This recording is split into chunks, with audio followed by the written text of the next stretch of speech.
സാമ്പാർ, രസം, പുളിയിഞ്ചി, അച്ചാർ ഇതിലൊക്കെ ഇതിൻ്റെ സ്മെല്ലും ടേസ്റ്റും കൂട്ടുവാൻ പണ്ട് മുതലേ നമ്മൾ മസ്റ്റായിട്ടും യൂസ് ചെയ്യുന്ന ഒരു ഐറ്റമുള്ള കായം. നല്ല ക്വാളിറ്റിയും സ്മെല്ലും ഉള്ള കായം യൂസ് ചെയ്തിട്ടില്ലെങ്കിൽ നമ്മൾ റെഡിയാക്കുന്ന ഫുഡിൻ്റെ ടേസ്റ്റ് തന്നെ മാറിപ്പോകും അല്ലേ.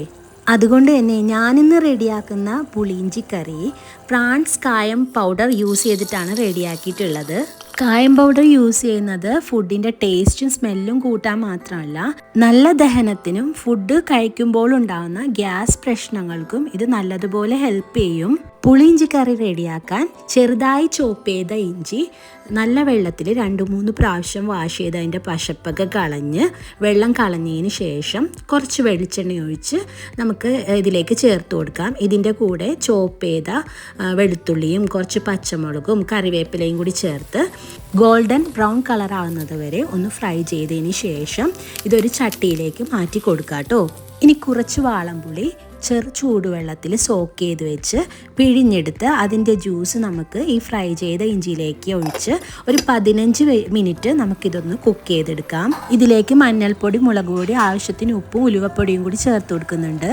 എൻ്റെ ചെറുപ്പത്തിൽ സ്കൂൾ വെക്കേഷൻ ടൈമിൽ ഉമ്മാൻ്റെ വീട്ടിൽ നിൽക്കാൻ പോകുമ്പോൾ ഉമ്മാൻ്റെ ഉമ്മ സാമ്പാറും രസമൊക്കെ ഉണ്ടാക്കാൻ വേണ്ടി നല്ല കട്ടക്കായം വെളിച്ചെണ്ണയിൽ മൊരിയിച്ച് പൊടിച്ചെടുക്കുമ്പോൾ കിച്ചണിൽ മുഴുവൻ നല്ല സ്മെല്ലായിരിക്കും കേട്ടോ. ആ ഒരു സ്മെല്ലാണ് പ്രാൺസ് കായം പൗഡറിൻ്റെ ബോട്ടിൽ ഓപ്പൺ ചെയ്തപ്പോൾ എനിക്ക് കിട്ടിയിട്ടുണ്ടായിരുന്നത്. ഇനി മധുരത്തിന് ആവശ്യമുള്ള പൗഡർ ശർക്കരയും കൂടി ചേർത്ത് മിക്സ് ചെയ്ത് ഒന്ന് കുറുക്കി കഴിഞ്ഞാൽ അതിൽ നിന്ന് ഒരു സ്പൂൺ എടുത്ത് ടേസ്റ്റ് ചെയ്ത് നോക്കിയപ്പോൾ എൻ്റെ ചെറുപ്പത്തിൽ റെഡിയാക്കുന്ന അതേ ടേസ്റ്റും സ്മെല്ലും ഫ്ലേവറും എനിക്ക് ഫീൽ ചെയ്തു.